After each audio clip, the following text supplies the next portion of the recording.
Hi, my name's Katie France. I'm a member of Living Rock Church Tamworth, and I'm also founder and manager of the Father's Heart Youth Ranch, which is where I'm filming from today.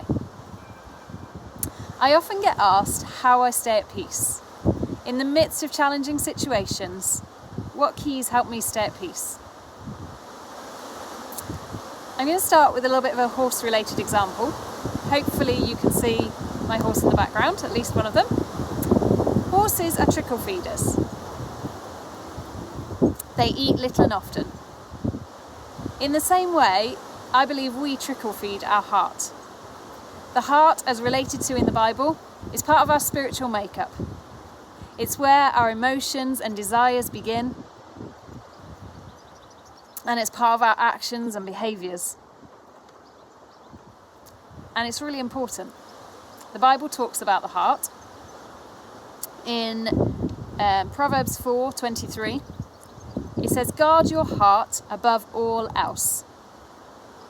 How do we do that, and why is it important? Again, in Scripture, in Luke 6:45, it says, "Out of the overflow of the heart, the mouth speaks." And then in Proverbs 18:21, it says, "Death and life are in the power of the tongue." So what we speak has the power of death and life, and our words are an overflow of what we put into our heart. One of my favourite scriptures is Philippians 4, and I'm going to start in verse 6. It says, "Don't worry about anything." I often think of worry as a constant conversation with ourselves. The scripture goes on to say, "Instead, pray about everything."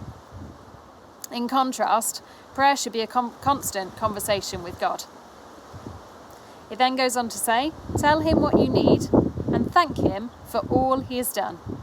He knows what we need, but he wants us to come to him and tell him about it, not those around us, and not worry about it. And he wants us to be thankful." We've got so much to be thankful for. I'm so thankful for working in such a beautiful place. And I'm sure you've got lots to be thankful for. I believe that the vast majority of our prayer life should be giving thanks. And then the scripture goes on to say, when we do these things, then the peace of God will guard your hearts and minds.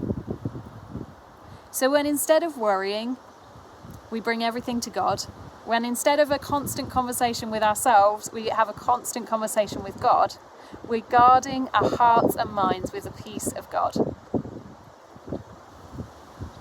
Going on to verse 8, it says, "Fix your thoughts on what is right and pure and lovely and admirable. Think about things that are excellent and worthy of praise. Keep putting into practice all that you've learned from me, everything you've heard from me and saw me doing. Then the God of peace will be with you." And it talks about that peace being a peace that exceeds understanding. There are many other scriptures that refer to what's important that we surround ourselves with, the things that we think on. But I want to leave you with Proverbs 17:22. "A cheerful heart does good like medicine." It's important, the condition of our heart. It's health to our body. What are we feeding our heart? I hope that encourages you. Thank you for listening. Have a great day. Thanks for joining us today.